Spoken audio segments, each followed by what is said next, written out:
Salut à toi, moi c'est Javier Amara. Bienvenue sur ma chaîne. Ici on parle de gestion de projet, d'expertise IT et de mindset. Aujourd'hui, j'ai fait cette vidéo sur un sujet fondamental, un sujet de premier niveau, un sujet de base qui est la discipline. Alors, cette vidéo n'a pas été tirée dans un livre ou durant une lecture de blog. C'est vraiment un retour d'expérience avec les éléments que tu peux utiliser toi aussi de ton côté pour aller au bout de tes objectifs que tu t'es fixés.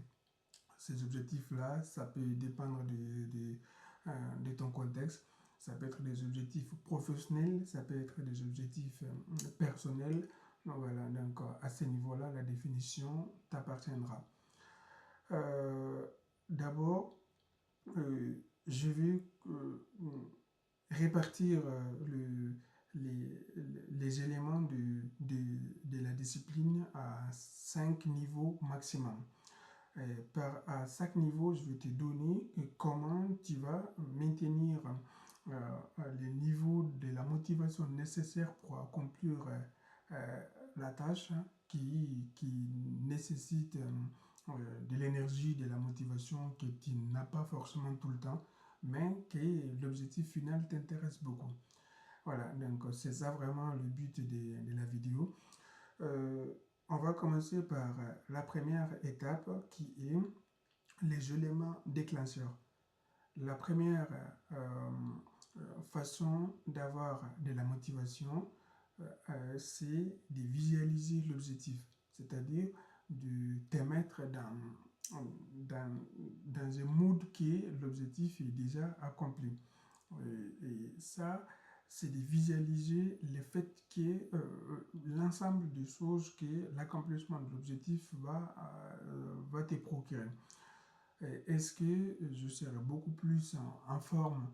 Est-ce que ma situation, mon évolution sociale sera améliorée, sera impactée? Est-ce que je vais aller jusqu'au bout de cette mission? Pour quelles raisons? C'est-à-dire c'est ton pourquoi personnel qui te permettra de visualiser l'objectif que tu comptes atteindre. Comme élément de visualisation, les cas les plus faciles, c'est les cas des gens qui veulent avoir un concours, par exemple, ou qui veulent passer une certification technique dans leur domaine. Donc, le fait que la validation de cette compétence te donne un niveau professionnel plus élevé ou un niveau scolaire plus élevé. Et donc, ça, c'est une manière de visualiser l'objectif qui va te permettre de rester discipliné tout au long du process de la mission. Ça, c'est le premier élément déclencheur. Le deuxième élément déclencheur qui est très très important, c'est d'accepter que la mission va être très très très difficile pour toi. Parce que moi, j'ai remarqué à chaque fois que c'est difficile, on a tendance à abandonner parce qu'on pense que ça va être facile. Mais dès au début, tu te convaincs que la tâche va être extrêmement difficile. À ce moment-là, dès que tu constates une difficulté, tu vas le considérer comme un élément qui fait partie du chemin. Et psychologiquement, tu étais déjà prêt à affronter une difficulté au cours du chemin.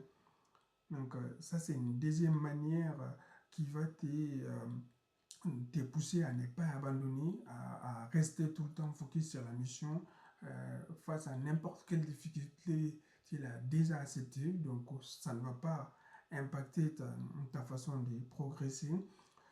Le troisième élément déclencheur que tu auras besoin, que moi j'appelle la sauce magique. Et la sauce magique, en fait, c'est l'ensemble des échecs que tu as rencontrés, même en dehors, même en dehors de la mission, de l'objectif en question. Euh, L'ensemble de ces échecs, tu vas les visualiser en quelque sorte. Et une fois que tu termines à visualiser tous ces échecs-là, et tu auras encore la capacité de prendre la responsabilité absolue en te disant tous ces échecs qui ont été que j'ai eu sur les semaines, donc je prends l'entière responsabilité. C'est peut-être cette mission-là et cet objectif qui va me permettre de sortir dans toutes les choses qui me sont arrivées de façon négative, qui m'ont impacté. Donc, ça, c'est vraiment une manière assez spécifique à utiliser parce que le fait que tu réveilles ces émotions, chocs que tu as eu dans le passé, donc ça te donnera l'énergie de changer la chose. C'est-à-dire, tous ces échecs-là vont être utilisés. Pourquoi? Pour changer la situation. Parce que tu te mets dans une situation, tu te mets vraiment en difficulté et tu te dis, l'avantage que j'ai maintenant, c'est de progresser. La seule chose que j'ai maintenant, c'est d'attaquer la mission. Déjà que j'ai accepté le niveau de difficulté que cela doit me prendre. Donc ça, ce sont les éléments déclencheurs. L'objectif des éléments déclencheurs, c'est de te maintenir les niveaux de motivation requis parce que tu auras besoin de minimum de motivation pour aller à la tâche tout le temps. Parce qu'au début de l'action, au début de l'objectif, la motivation, elle est là. Mais au fur et à mesure que tu progresses dans les temps, au fur et à mesure que tu n'as pas les niveaux de dopamine nécessaires pour maintenir cette motivation, et ça va se dissiper. Et la seule manière de maintenir ce niveau de motivation, c'est de la discipline avec des éléments déclencheurs. Et moi, j'ai identifié ces trois éléments déclencheurs. Une autre personne peut avoir d'autres éléments déclencheurs qui lui sont propres à sa façon. C'est pour cela, c'est très très relatif de la définition d'être discipliné ou pas. Le deuxième élément, c'est le suivi et la planification, que moi j'appelle les suivis, de ne pas tomber dans les vanity métriques. Les vanity métriques, en fait, c'est des chiffres que tu vas vouloir contrôler, mais qui sont en dehors de ton contrôle. L'un des vanity métriques, qui est lorsque tu es créateur de contenu et, et que tu te concentres sur le nombre de vues que tu génères par vidéo, par mois, par an, et tu ne vas pas tenir les 6 premiers mois parce que tu te concentres sur une métrique que tu ne peux pas contrôler. Ou encore, un deuxième exemple, c'est que au moment où tu commences à entreprendre sur des sujets que tu es au début et que tu te compares déjà à une personne qui a mis ses méthodes, qui a testé ses stratégies pendant 10 ans, pendant 5 ans, et ça c'est une vanité métrique. Tu n'as pas encore la patience, le temps, la maturité pour te comparer à une personne qui a 10 ans d'exécution dans un domaine sur un sujet. Et la métrique que tu dois suivre en ces moments-là, c'est de te comparer euh, ta version actuelle avec une version antécédente de 10 ans, de 10 ans maximum ou de 6 mois, et de constater qu'il y a des petits changements sur certains sujets, même si ce n'est pas des choses extravagantes. Et les vanity métriques, ce sont des choses qui vont venir détruire ton niveau de discipline parce que tu te concentres sur des choses qui vont te donner des croyances négatives que ce n'est pas possible.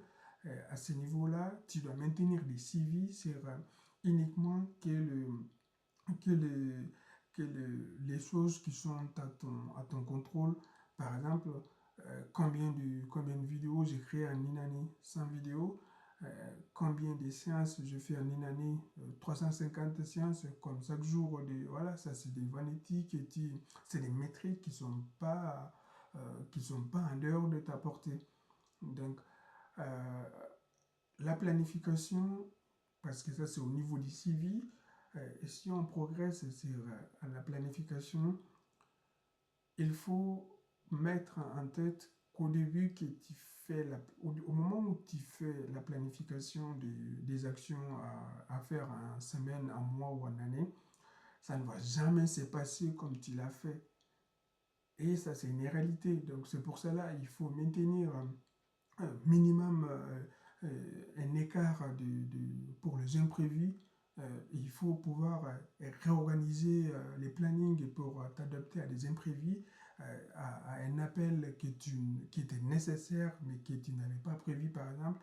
Et ça, c'est la capacité, la planification, c'est la capacité à te donner des créneaux et surtout à pouvoir les réorganiser en cas des problèmes externes que tu ne peux, c'est nécessaire, tu ne peux pas l'ignorer. Ça a un impact indirect sur ton planning, donc cette capacité à te réorganiser et de faire les stricts minimums. C'est-à-dire que lorsque tu as commencé à travailler sur un projet, euh, tu n'as pas le temps d'accomplir une grosse action par jour, mais quand même, il faut faire le strict minimum qui part à la direction de cet objectif, à la direction de cette mission-là. Ça, c'est le deuxième niveau d'élément, le suivi et de la planification accompagné du strict minimum. Il y a un troisième niveau, ce que moi j'appelle les limitations internes et externes. Les limitations internes, c'est toutes les choses que ton cerveau te rencontre toi-même lorsque tu te racontes toi-même lorsque tu dois accomplir une tâche que tu juges difficile. Le cerveau, il va te rencontrer des histoires en te disant ouais, c'est pas possible, ouais, tu auras encore le temps, oui, ouais, même si c'est pas fait aujourd'hui, ouais, est-ce que c'est aussi nécessaire? Tout cela parce que tu as déjà senti le fait que la tâche ne va pas être facile. Donc, tu l'as déjà senti, tu l'as déjà vu, et le cerveau, il te trouve maintenant des excuses pour passer à autre chose, pour ne pas venir se confronter à cette difficulté qui est en face. Et ça, c'est l'un des blocages majeurs que tu vas avoir, euh, qui va te moi personnellement qui m'a beaucoup fatigué au début mais que j'ai réussi à l'adapter en faisant que les strict minimum, même si je n'ai pas envie, des fois j'ai fait les strict minimum dans le sens de la mission, dans le sens du projet. Et il y a aussi des limitations externes que tu peux pas contrôler. Ce sont des limitations d'imprévu encore. Et lorsque tu te concentres sur les choses externes, ça ne va pas pouvoir le faire. Donc les limitations externes, ça peut être un appel téléphonique lorsque tu es concentré sur une tâche importante pour toi. Euh, et ça, on les corrige encore avec les stricts minimum. Vraiment les stricts minimum. L'objectif, c'est de ne pas de la perfection. La perfection, ça fait partir, on va le voir au niveau au cinquième niveau, la perfection n'arrange pas du tout la discipline. C'est le process, c'est le fait de faire le strict minimum, même si tu n'as pas envie qui arrange la discipline. Mais lorsque tu sens que tu as de la motivation, c'est là où tu dois mettre les paquets pour faire la tâche la plus difficile, quoi. Donc, c'est pas tous les jours que tu vas accomplir la tâche la plus importante. Mais tous les jours, les minimums, il faut l'assurer pour maintenir cet élan-là. Sinon, le cerveau va se dire qu'il y a la possibilité de ne pas faire la tâche en une journée, par exemple. Donc, et la difficulté, elle se trouve à ces niveaux-là. En quatrième niveau, tu as les systèmes de croyances et les bonnes métaphores qui vont avec. Les systèmes de croyances vont faire quoi? Ils vont alimenter la visualisation qu'on a parlé au début. Ils vont alimenter que c'est possible. C'est euh, lorsque tu es en train de visualiser l'objectif comme je dirais pas un rêve, comme une réalisation accomplie, à ce niveau-là, lorsque tu as une bonne croyance que cette réalisation est tout à fait possible. Ça va venir te permettre d'utiliser des métaphores qui vont euh, banaliser un cas d'échec. C'est-à-dire, si ton objectif c'est d'accomplir une action et que tu accompagnes que la mission c'est un jeu. Donc même s'il y a un échec, ce qui veut dire c'est la manière, les plans que tu as établis, les stratégies que tu as mis en place qui sont un échec. Sinon, il y a la croyance que c'est possible. Alors moi, ça m'a beaucoup aidé. Depuis 10 ans, je fais partie des personnes disciplinées, mais depuis 2 ans, j'ai 3 process de discipline que je maintiens chaque jour. Le fait, chaque semaine, le fait d'aller à la salle, le fait de lire des livres par semaine ou par mois, et ça dépend de mon planning, et aussi d'écrire du contenu depuis une année de cela. Donc ça, ce sont de nouvelles habitudes que je euh, tout à fait intégrées dans mon quotidien. Donc ça, ce sont des choses que tu vas venir alimenter avec la croyance et les bonnes métaphores. Je vais terminer en cinquième partie par les, les destructeurs de la discipline. Vraiment des choses qui vont venir te cacher l'élan dans ta discipline, ça arrive. Mais lorsque ton niveau de discipline est caché, euh, les temps que tu mettras avant de recommencer, avant de te remettre au boulot, et ce temps doit être vraiment de maximum une semaine. Mais une fois que tu fais 2, 3 semaines sans passer, sans même faire le strict minimum dans le sens de l'action, donc tu peux considérer que c'est déjà fini parce que tu as perdu l'élan.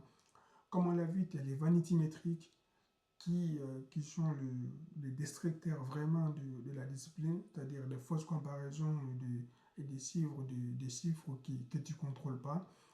En deuxième lieu, tu as euh, les félicitations, c'est-à-dire les encouragements externes peuvent être très très dévastateurs sur ta discipline parce que ça va venir te faire plaisir, tu vois, alimenter une croyance en disant que tu as déjà commencé à accomplir quelque chose. Et en réalité, c'est pas du tout le cas.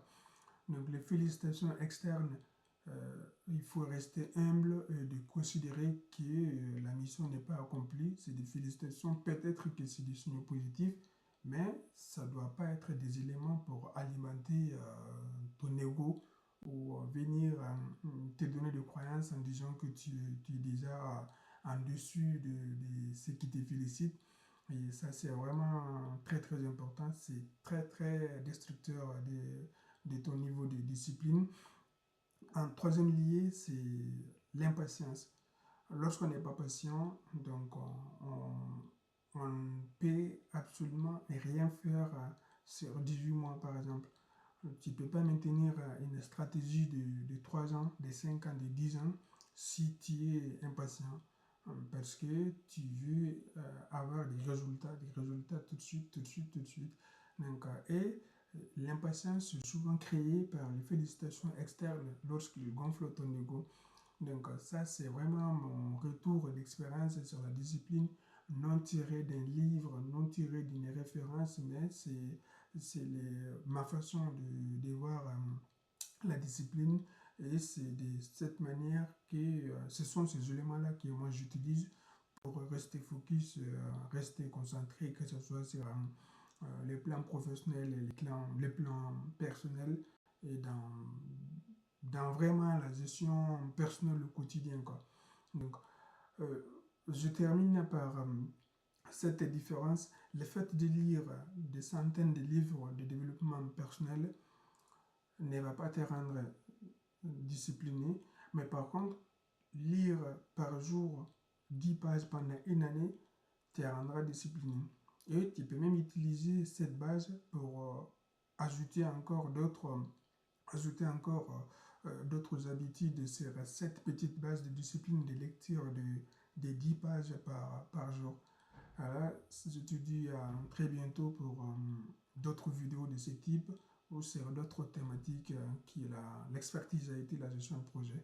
Peace.